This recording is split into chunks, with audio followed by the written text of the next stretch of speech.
दोस्तों आज की खबर लेके आए हैं अलीगढ़ से की ये खबर है। एक घर में खुशियों का माहौल बना हुआ था और शहनाई बजने की तैयारी हो रही थी।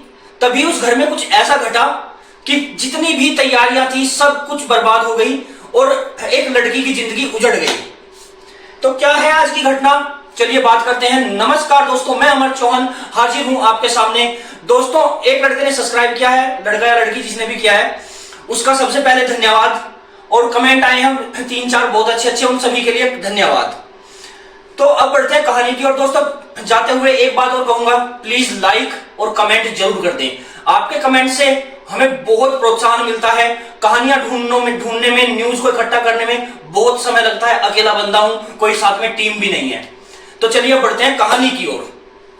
तो होता कुछ ऐसा है कि एक घर में शहनाई बजाने की तैयारी चल रही थी। एक लड़की की शादी तय होती है कुछ दिन पहले। तो यह घटना है दूल्हा दादू कोई थाना पड़ता है, उस एरिया की घटना है। तो वहां पे एक लड़की की शादी फिक्स होती है और शादी की तैयारी में पूरा घर माहौल जुटा हुआ था। इसी बीच जो लड़के के साथ शादी तय होती है वो लड़का घर पे आना जाना शुरू कर देता है। कभी कुछ करवा रहा है घर में, कभी कुछ करवा रहा है घर में, मदद करने के लिए। फैमिली मेंबर सभी सोचते हैं कि बड़ा अच्छा लड़का है यार।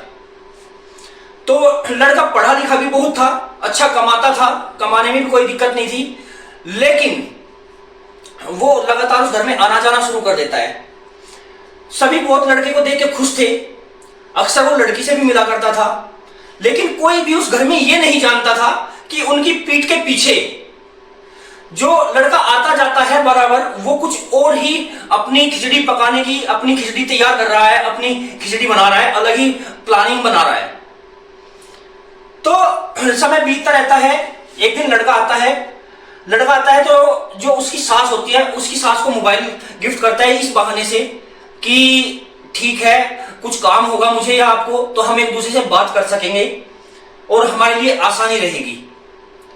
अब लड़का और घर पे आना जाना ज्यादा शुरू कर देता है और अक्सर उसकी सास और वो लड़का दोनों बैठकर घंटों बातें किया करते थे, कभी बाहर, कभी छत पे और कभी कमरे के अंदर।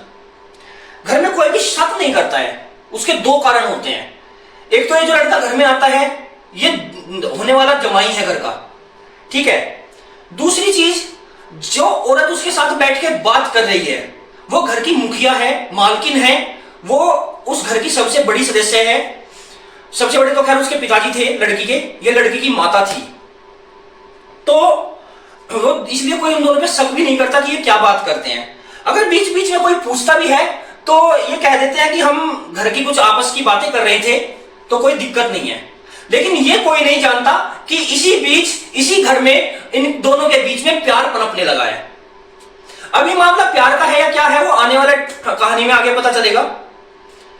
तो शादी का समय आता है 6 अप्रैल की बात है। अचानक से ये औरत घर से गायब हो जाती है। तो सभी सोचते हैं कि शायद हो सकता है कि आसपास में, अलीगढ़ बड़ा है काफी, शहर में कहीं कुछ सामान लेने गई हो, घर में शादी का माहौल है। 3-4 घंटे कोई नजरअंदाज कर देता है, कोई नहीं ध्यान देता।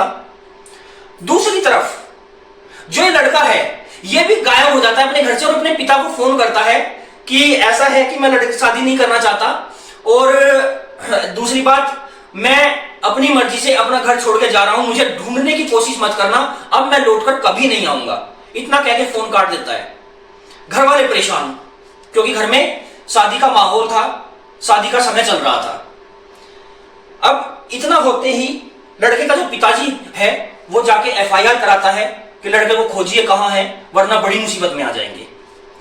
दूसरी तरफ समय बीत गया था, शाम ढल चुकी थी। लड़की की जो माता थी, जो उनकी मम्मी थी, उनका भी खोजबीन घर में शुरू हो गया था। जब शाम तक वो भी नहीं मिलती तो वो भी एफआईआर कराते हैं। दोनों की आपस में बात होती है, दोनों परिवार वालों की, तो पता चलता है कि दोनों गायब हैं। फिर पुलिस वाले जब पूछताछ करते हैं तो बताते हैं कि अक्सर लड़का आया जाया करता था और घंटों अंदर बैठ के बात भी किया करता था। और लड़के के पिता बताते हैं कि कई बार वो फोन पे भी लंबी लंबी बातें किया करता था। अगर हम पूछते थे तो कहता था कि लड़की से बात कर रहे हैं। तो दोस्तों जमाना क्या आ गया है कुछ कहा नहीं जा सकता। जिस दुल्हन के हाथों में मेहंदी लगनी थी, जो खुशियों में, जिसके दिल में खुशियां समाई नहीं आ रही थी, और जो रात दिन सपने देख रही थी कि मैं गृहस्थी बसाने वाली हूं, उसी की माता ने उसका घर उजाड़ दिया। क्योंकि अगर ऐसे समय पे कुछ घर में घटित हो जाए तो प्राकृतिक तो एक अलग बात है, लेकिन घर के सदस्य ही ऐसा कर दे तो बहुत गलत बात है। तो दोस्तों, ये थी आज की एक छोटी सी जानकारी आप सभी के लिए।